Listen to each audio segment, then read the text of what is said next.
In this lecture, we will take a brief look at the history of the concept of race in Western Europe and the United States. Race is a relatively recent concept in human history. It has its roots in the way our brain functions. Right? Humans are classifying creatures. We use heuristics. We place individuals and things into categories that are based on a set of characteristics that are easy to observe. Now, this worked very well back in the day when we were on the savannah. Right? Lions look big and tan, they roar and they have sharp teeth. That's an animal you want to stay away from. A meerkat. Meerkats are cute and cuddly, unless you're a cobra, and they probably aren't going to attack you. At the time, this was a very important thing. It kept you alive. Right? So this is sort of how our brains are wired. Now, we have to be careful because this use of heuristics can lead us to make wrong judgments. Okay. Say that an individual has a characteristic that has been stigmatized. Our heuristic framework can cause us to react negatively toward that person. Here's an example. A common assumption in the 1800s, and this is among the general public, but particularly among early anthropologists, was that women had smaller brains and were therefore less intelligent than men. And people spent a lot of time trying to prove this by measuring skulls, etc. Now, if you lived in the 1800s and you met a woman, your heuristic framework, shaped by that stereotype, would likely have made you think that this woman was not intelligent. In our society, race has become a part of our heuristic framework, and it can unconsciously shape our reactions to people. This is one of the ways in which race, as a social construction, can impact people's life chances. We often think about race as something that's pretty straightforward. Now, in the US, we have our own construction of race, and we tend to think about race in terms of the categories used in the US Census. The US Census uses 5 racial categories: white, black, Asian, Native American, Alaskan Native, and Native Hawaiian, South Pacific Islander, as well as biracial and multiracial. We also have one ethnic category of Hispanic or Latino. Now, these categories seem natural to us because they represent the racial hierarchy in which we have grown up. It has become like water. So that's the reason for the picture of the fish. The racial hierarchy is part of the water that we swim in. Like the fish takes water for granted, we take the racial hierarchy for granted. But race is much more complicated.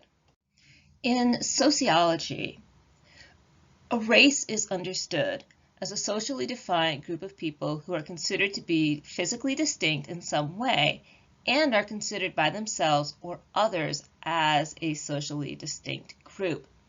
Now, what's really important here is the social context. Groups are treated as distinct because of perceived characteristics that are defined as signifying superiority or inferiority. Race functions as a symbolic category. This means that it belongs to the conceptual realm. It is about a set of categories that are built and then reproduced in our society over time. Right? What we're looking at is the development of racial hierarchy. And racial hierarchies, like other hierarchies, are about power and access to resources.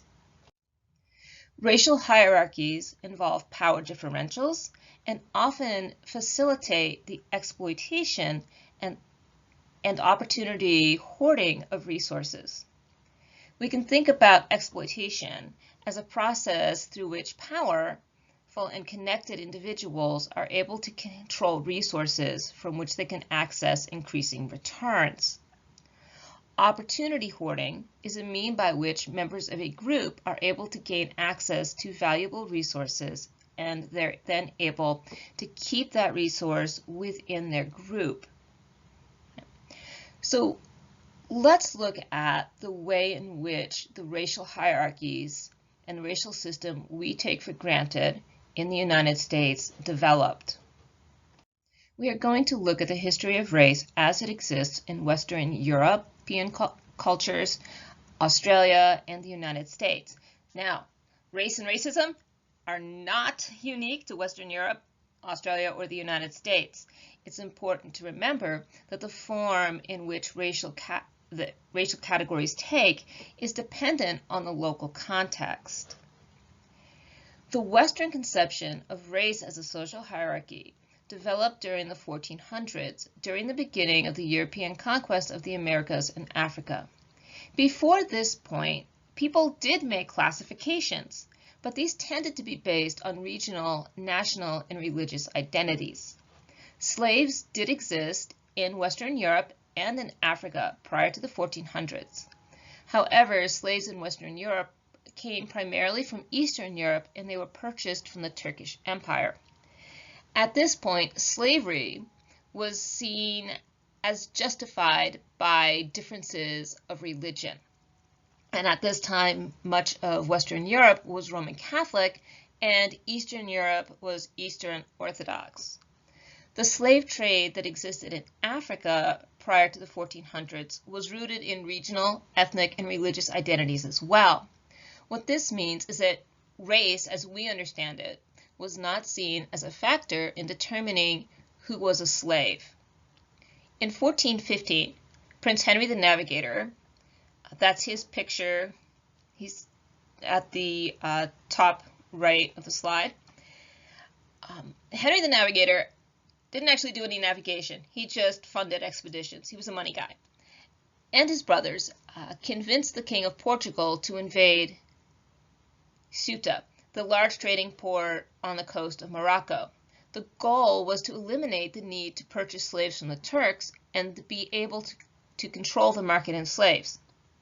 It is at this point that race and slavery became raised, and slaves were black. Right? And that's who was considered appropriate to be a slave. It is important to note that whiteness was not a thing at this time. Europeans didn't see themselves as white, they saw themselves as differentiated by nation and religion. The seizure of Ceuta was the beginning of the transatlantic slave trade. The image on the bottom right of the slide illustrates the flow of slaves from Portugal to Europe and to South and North America. The slave trade was instrumental in the rise of Portugal, then Spain, and then eventually Great Britain as global powers. Now, a system such as slavery requires a reason for people to engage in it. It requires a story or justification. And ideology is the term that we use in the social sciences to refer to the set of stories that serves to justify social structures, actions, and policy within a society.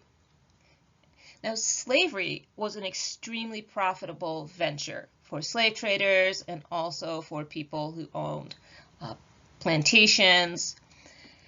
And Kendi argued that racist ideology developed as a way of defending the wealth that was generated by slavery. And he refers to the writings of Gómez de Zurraga, the author of the biography of Henry the Navigator.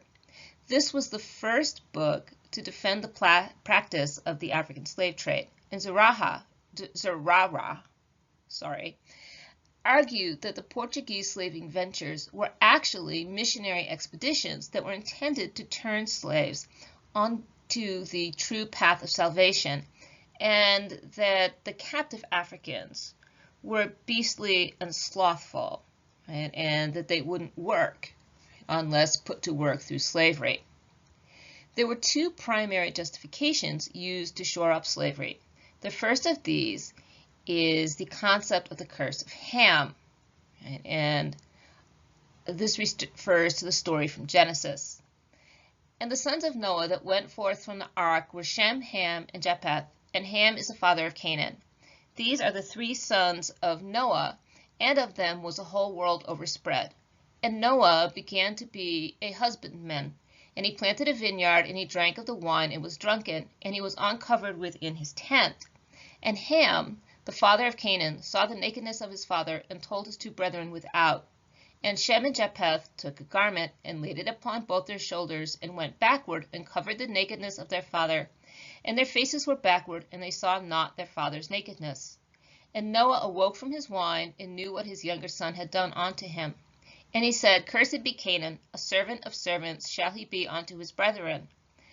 And he said, Blessed be the Lord of God of Shem, and Canaan shall be his servant. God shall enlarge Japheth, and he shall dwell in the tents of Shem, and Canaan shall be his servant. And Noah lived after the flood 350 years.